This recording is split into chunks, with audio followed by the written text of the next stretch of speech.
Good evening, friends. I'm Devashish, and I'm back again with my new set of videos for you. And election fever is catching up in India, and people are now getting more and more interested. Who is going to come back to power in next general elections, Lok Sabha elections in 2024? And surveys have started happening from various channels, and people are catching the mood of voters.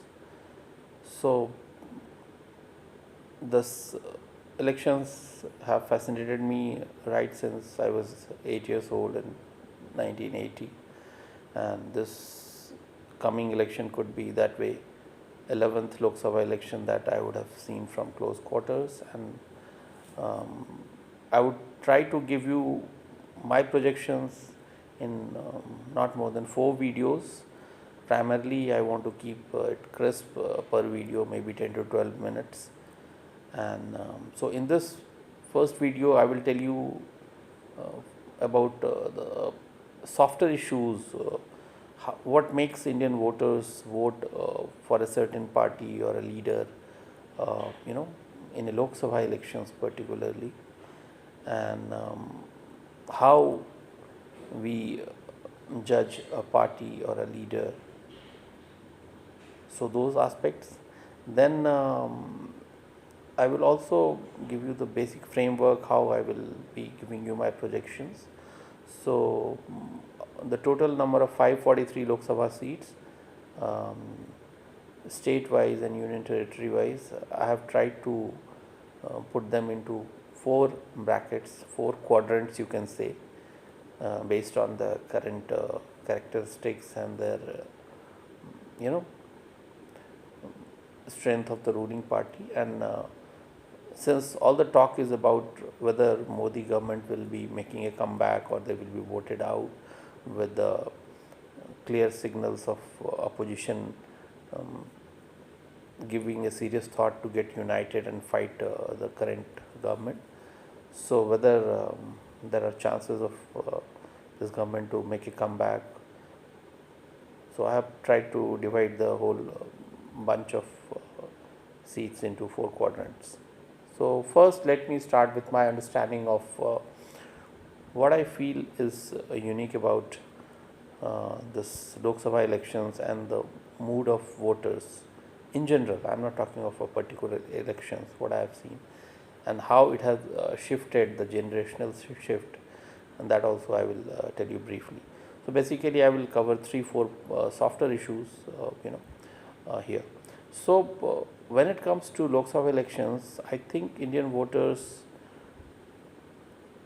wants to vote for a very, you can say, reliable and a strong prime minister, a leader who can, or a probable prime minister maybe, but who can actually lead the country in the right direction. So, secondly, we are emotional voters in general. So we do not vote from head. We vote, from heart. What we feel actually. So more than and thirdly, in Lok Sabha elections, unlike maybe state elections or local body elections, the smaller benefits or freebies that we keep hearing about, or these things are not the major factor on which voting happens. People want to, vote more for Rashtra than their personal hit for Lok Sabha elections, because they feel that country should move in the right direction. Because ultimately they feel that their coming generation also will be benefited if the policies are made in the right direction to take the country, away from maybe corruption or bigger issues, rather than maybe petrol getting 10 rupees a liter cheaper, or smaller issues, price rise. So what I told you, strong leader, very reliable leader, and there have been many people who have evoked that response in the past maybe 40 50 years.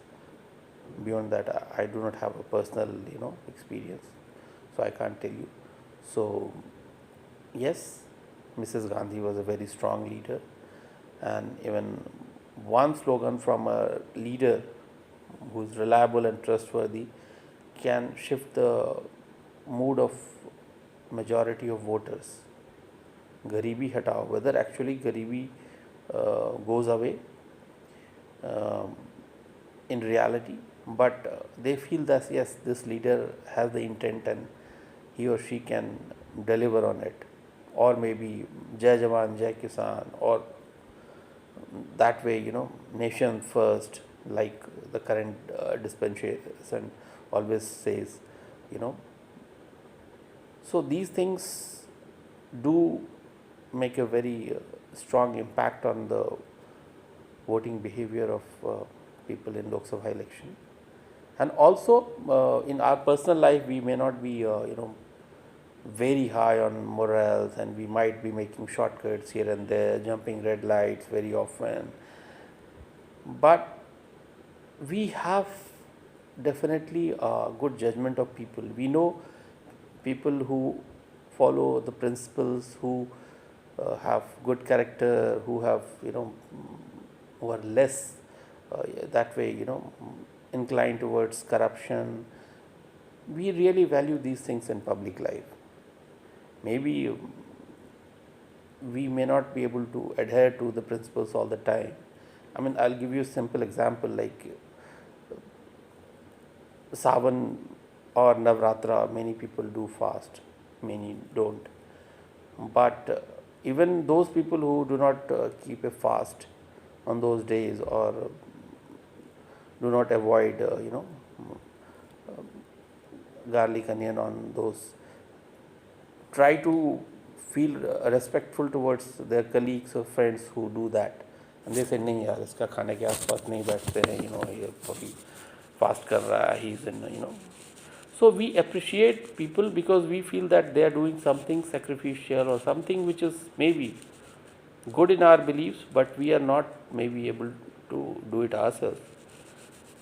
So when we look on the other side of the table, we want people who are stronger than us, maybe more honest, more hardworking than what we ourselves are. So I would say idealism. We look for idealism when we vote for a PM. So small issues, personal help, 1,000 rupees benefit here, those things do not matter that much as the character or the reliability factor of the leader matters. So this is one aspect. And now, and also generational shift which has happened, before 1980 or 75, most of the elections were won by Congress because predominantly all the voters, a majority of voters were born before independence, and Congress was something which was synonymous with our independence movement. So Congress को ही vote करना है, whatever may be the opposition's worth or not. But now that generation is no more there. Now majority of voters are below 30. So independence तो छोड़िए, उनको शायद 2008 का जो global slump है वो भी याद नहीं होगा, because they are only 30 now. So in 2010 they will be 15 or less, so not a voter. So now they are wanting to vote maybe more on how the future holds for India, who can guarantee a better future, take the Indian economy in the right direction. So those issues are paramount, on the minds of voters when they go to vote for Lok Sabha particularly I am talking. Now the quadrants I will cover quickly. I have made 4 quadrants, and the classification is based on states where the current government is dominant, I would say these states or UTs as pro-incumbency types, where it's very unlikely that they can be dislodged from their position of dominance. Then there are some states where the current dispensation NDA is weak or very weak. Then there are some interesting states where NDA is not in power as far as the state, Vidhan Sabha is concerned, or state government is concerned. But when it comes to Lok Sabha elections, these are, I would say, Modi-centric states. They vote very, very significantly in favor of the current dispensation, in spite of local government being formed by the opposition. And out of this, some could be maybe Modi-centric or the central government-centric. So when they come to Lok Sabha elections, they vote for the strong central government.